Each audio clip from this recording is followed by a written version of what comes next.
प्रणाम महाराज। आओ सारंगा, देखो राजा हिमाबिंदु ने तुम्हें सम्मानित करने के लिए आमंत्रण भेजा है। जिस राजा की नजर हमेशा ही विजयनगर के सिंहासन पर रही हो, वो उन्हें सम्मानित करने का आमंत्रण दे, ये बात सारंगा को पच नहीं रही थी। हिमाबिंदु के मंसूबों को सारंगा अच्छी तरह जानते थे और इसीलिए वो चाहते थे कि जब वो राजा से मिलने अपने सैनिकों के साथ जाएं, तो उनकी टोली में ऐसे भी लोग हों जो चतुर और चालाक हों, और ऐसे ही लोगों को सारंगा भेष बदलकर ढूंढ रहे थे।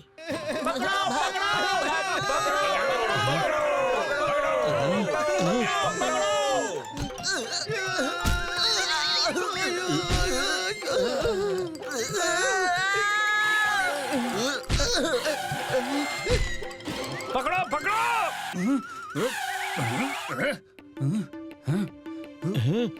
चलो ढूंढो उन्हें।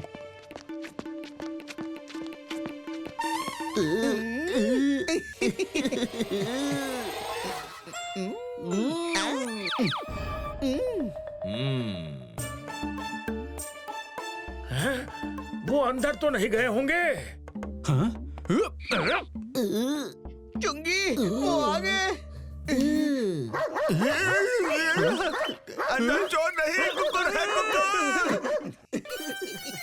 जिन चतुर चालाक लोगों की तलाश सारंगा को थी, वो चुंगी मुंगी के रूप में उन्हें मिल गए। सारंगा ने उन्हें अपने साथ जाने वाली टोली में शामिल कर लिया।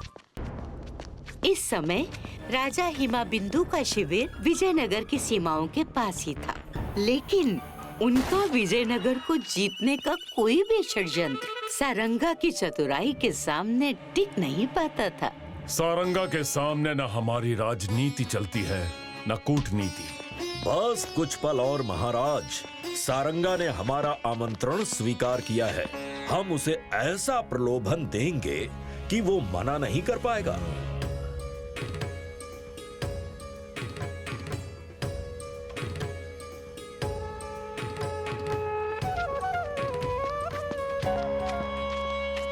आओ सारंगा, तुम्हारा स्वागत है। प्रणाम महाराज। हमारे राज्य के प्रतिभावान नागरिकों के उपहार स्वीकार करें महाराज। वाह, अद्भुत।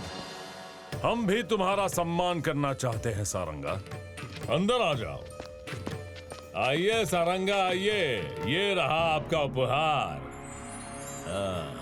महाराज, ये क्या है? हम तुम्हें विजयनगर का राजा घोषित करते हैं। नहीं महाराज, क्षमा कीजिए, परंतु इस मुकुट का हकदार मैं नहीं, राजा विद्याधर है। सारंगा को अपनी तरफ करने के लिए राजा हिमाबिंदु ने उन्हें हर तरह का लालच दिया।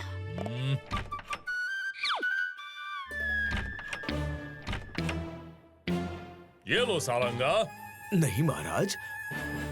और दिखाओ।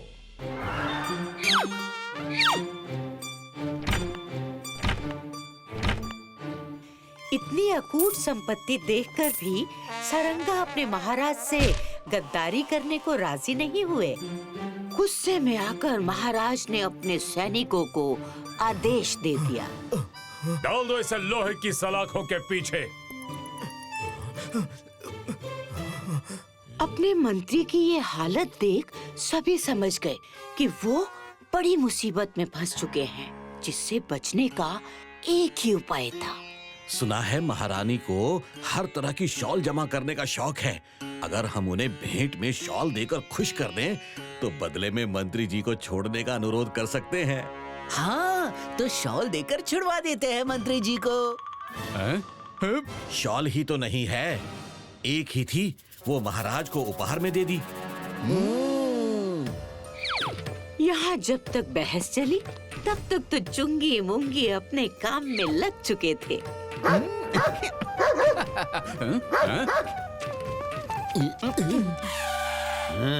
आवाज तो यहीं से आ रही थी। उधर देखते हैं।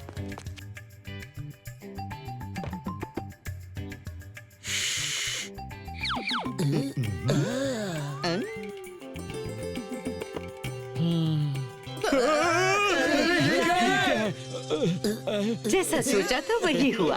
शॉल चुंगी मुंगी से मन्नू के हाथ में लगी और फिर महारानी के। वाह, ऐसी मुलायम और नर्म शॉल तो मैंने आज तक नहीं देखी। बोलो, क्या कीमत है इसकी?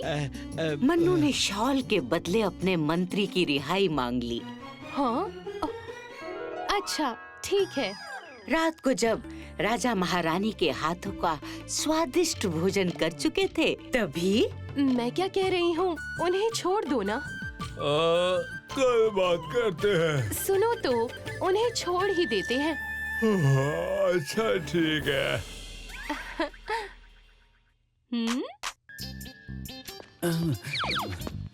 सुबह होते ही मंत्री सारंगा को बाइज्जत रिहा किया जाए। क्या? देखिए, ये महाराज का आदेश है। जी। लेकिन यहाँ एक समस्या और थी।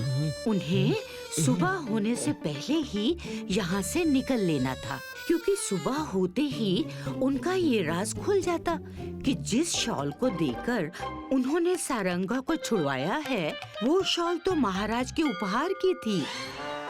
ऐसे कठिन समय में मुंगी को एक युक्ति सूझी।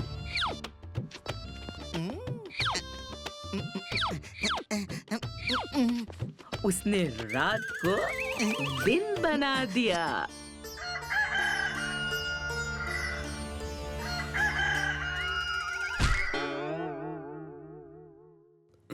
आज बड़ी जल्दी सुबह हो गई। मुर्गी की आवाज से सिर्फ सैनिक ही नहीं, राजा हिमा बिंदु की भी नींद खुल गई।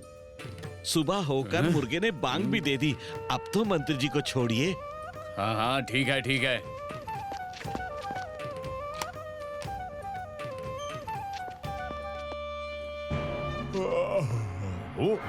सैनिकों, हाँ? मंत्री को किसने रिहा किया? आप ही का तो आदेश था महाराज कि उन्हें सुबह होते ही रिहा कर दिया जाए। परंतु अभी सुबह हुई कहाँ है? हाँ? हाँ? हाँ? पकड़ो उन्हें। अरे इस तरफ ही तो आते देखा था उन्हें, कहाँ गए?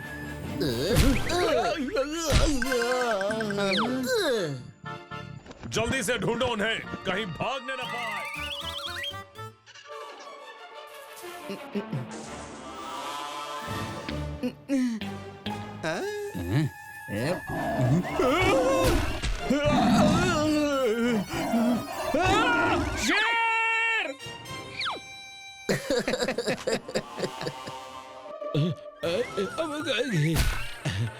हाँ?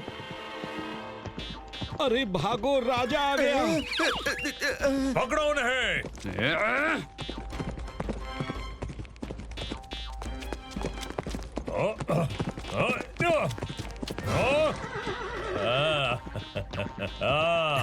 अभी हंसी तुम्हारे किसी काम की नहीं सारंगा। अपने चारों तरफ तो देखिए महाराज, आप विजयनगर की सीमा पर हैं। एक कदम और लेने से पहले सोच लीजिए, मैं सीमाओं का उल्लंघन करने के अपराध में आपको गिरफ्तार कर सकता हूँ।